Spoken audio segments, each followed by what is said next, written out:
자, 윤석열 6번 만났다. 정확하게 기억하고. 기억력이 참 좋아요, 보면. 총 몇 번 정도 만났습니까? 제가 기억하기로는 8번입니다. 어디를 파고들어. 파고들 틈이 없어요. 예, 그리고 딴지일보의 비밀도 풀렸어요. 홍장원 전 차장이란 사람의 면모가 여러 각도에서 재조명되는데 저 과한 욕심을 부리지 마세요. 아, 저분 훌륭한데? 자, 그리고 또 홍장원, 윤석열 측이 우겨서 2번 부른 거 아닙니까? 불러달라고 해가지고 홍장원 진술 신빙성을 탄핵하기 위한 걸 텐데 뭔가 한 방 있나? 없어요. 그런 건 없습니다. 아무것도 없어요. 예.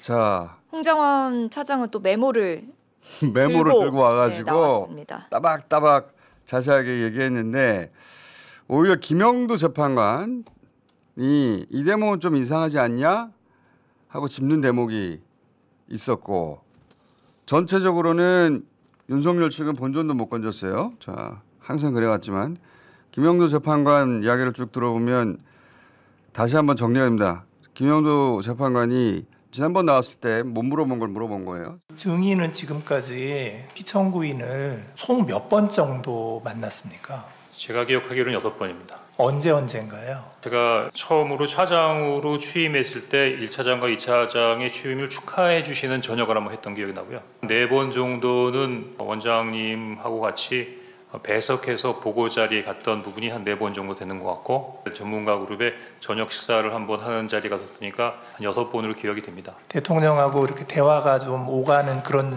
식사였나요? 지금 제가 이걸 물어보는 이유가 뭐냐면 그날 대통령실에서 조태용 국정원장이 그 자리에 있었다는 거거든요. 원장을 제끼고 지금 1차장한테 전화를 했다는 게 약간 좀 이상하고요. 통화 내용 자체도 단도직입적이에요. 그냥 봤지 비서관계원 발표하는 것부터 대화가 시작됐다고 하니 그 정도 얘기할 사이가 되는 거냐고요. 그 부분에 대해서는 제가 뭐라고 답변 드릴지 잘 모르겠습니다. 그날 23시 30분에 정무직 회의를 하고 나서 조태용 국정원장에게 대통령께로부터 전화 받았습니다. 방첩사 지원하라고 하십니다. 뭐 이런 얘기 쭉 했잖아요. 네. 그런데 이제 그때 국정원장께서 좀 자세히 설명해봐. 뭐 이런 식으로 대화가 오갔나요? 일체 답변이 없으시고 거기에 대해서 반응하지 않으셔서 사실 좀 당황했었습니다. 그러니까 조태용 원장이 안 놀랐다는 거죠. 네. 증인의 생각은 어땠습니까? 지침이나 방향을 달라고 얘기하는데도 불구하고 그냥 자리에서 일어나시는 걸 보면서 나하고 이제 이 부분에 대해서 구체적인 부분으로 얘기하고 싶어 하지 않는구나라고 느꼈고 그런 부분에 있어 책임을 안 지시겠다라는 부분으로 이해했습니다. 원장님 최소한의 지침과 방향은 주셔야죠 라고 했더니 조태용 원장이 화를 내듯이 자리를 박차고 일어나서 더 이상 대화가 어렵다고 생각했다 이렇게 증인이 얘기를 했는데 네, 그렇게 기억합니다. 조금 더 자세히 설명해 주실래요? 그때 상황을. 어디부터 시작할까요? 방첩사를 지원하라고 합니다. 방첩사가 이재명 한동훈을 잡으러 다닙니다 라고 얘기한 다음부터 끝까지. 전화를 받았다는 부분하고 방첩사를 지원한다는 내용까지는 뭐 평이한 내용이라고 생각할 수 있는데 방첩사가 이재명 한동훈을 잡으러 다닌답니다. 그러면 다소 놀라시거나 거기에 대해서 특별한 관심을 표할 거라고 제가 생각했거든요. 내일 아침에 얘기하자라는 말씀이 조금 당황스러웠고요. 저는 지금 지시를 받아서 뭔가 해야 된다는 생각도 있고 그런 부분을 원장님하고 상의하고 싶거나 아니면 보고 드려야 하는 상황에서 뭐가 딱 막힌 느낌이 들어서 아침에 얘기하기로 했는데 뭐 이렇게 말이 많아 뭐 이런 식의 반응이시지 않았나 생각합니다. 예, 알겠습니다. 예, 감사합니다. 자, 윤석열 6번 만났다. 정확하게 기억하고. 기억력이 참 좋아요, 보면. 그걸 묻는 이유가 대통령이 잘 아냐. 왜냐하면 국정원장 있는데 왜 당신한테 직접 전화했냐. 네. 이거 물을 수 있는 대목이죠. 홍 전 차장도 윤석열에게 직접 전화한 건 처음이라고 했으니까. 그런데 2번이나 그날 통화한 기록은 있고. 자, 그래서 묻는 건 당연하다고 보는데 근데 자신은 그 이유를 모르죠. 당연히. 그건 윤석열 마음이니까. 저는 그 이유를 개인적으로 어떻게 추정하냐면 지난번도 얘기했지만 국정원장은 외교관 출신이거든요. 외교관 특유의 이도 저도 아닌 게 있어요.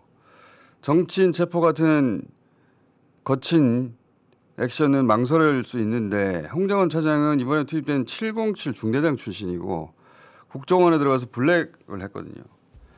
특히 계엄 핵심 부대였던 체포주 운영한 방첩사 네. 사령관 선후배란 말이죠.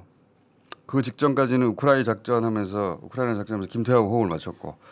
그래서 윤석열은 이런 일에는 홍정원 차장이 더 적입니다 라고 판단을 한 게 아니겠는가. 완전 오판이죠. 그날 윤석열의 판단 중에 맞는 건 하나도 없어요. 우리로서는 천만다행입니다. 예. 모든 결정이 다 틀려갔어요. 자, 그리고 또 메모 신빙성을 하도 공격을 하니까 메모 원본을 들고 와가지고 이제 네.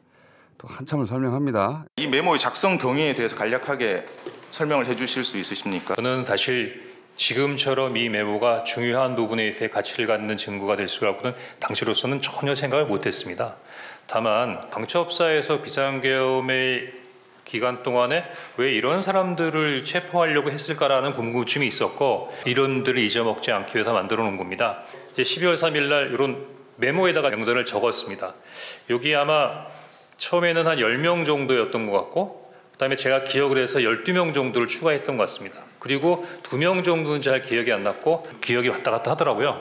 그래서 일단 그 부분은 보좌관에게 한번 정서를 해보라. 2장에 아주 빽빽하게 사람의 이름과 인적사항을 적어서 갖고 왔습니다. 사실은 뭐 이렇게 복잡하게 적어놨나 하는 생각이 들었었는데 일단 요 2번째 메모가 만들어졌고요. 12월 4일 날 오후 4시에 지금 기억이 나는 게 야, 너 머리 똑똑한데 한번 적어봐. 복기를 시켜봤습니다. 하얀 거는 지운 건데 요 파란색으로 돼 있는 것만을 그 당시 보좌관이 적어온 겁니다. 그래서 12월 4일 날 4시에 요거를 작성해서 2번째 메모 저거 빽빽하게 있는 걸 갖고 있는 이 폐기하게 되고요.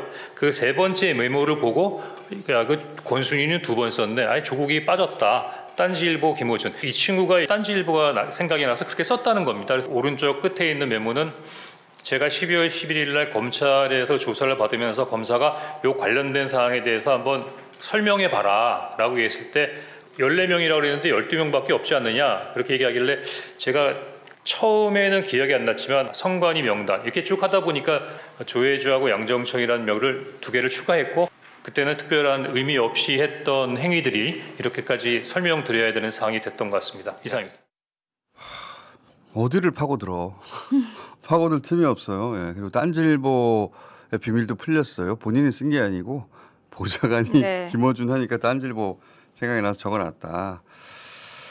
자, 그러면서 홍장원 차장이 혼자 이제 하나만 작성해서 가지고 있었다면 누가 내 말을 믿었겠느냐. 이제 보좌관에게 정서시켜서 천만다행이라는 생각이 든다라고도 했습니다. 나가는 길에 기자들이 물어보니까 그거 나중에 쓰려고 그렇게 기록했냐고 했더니 정보기관이 나중에 쓰려고 그걸 꼭 기록합니까? 그렇게 답변했죠. 예. 여기 대해서 윤석열이 직접 나서서 이제 홍장원 신빙성을 떨어뜨리려고 발언을 한참 하거든요. 행선수설을 해요. 행선수설을 하는데 주저주저 떠들었는데 한참 떠들어요. 한마디로 공작이다, 거짓말이다 이런 소리예요. 이 말로 지금 해결이 됩니까?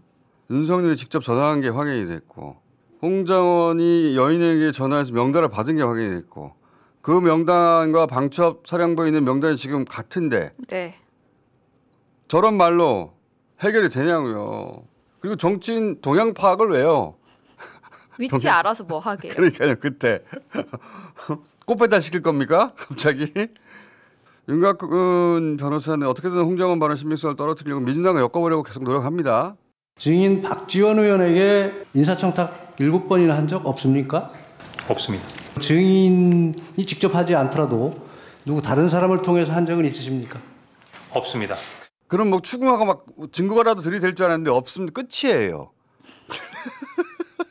겨우 저거 하려고 불렀냐고. 저거 끝이에요 진짜.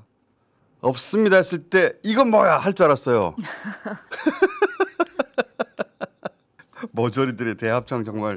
홍장원 전 차장이 이제 국정원으로부터 이제 끝장 나가지고 떨고 나왔잖아요. 그러면서 홍장원 전 차장이란 사람의 면모가 여러 각도에서 재조명되는데 뉴스공장 고정을 하고 싶더라고요.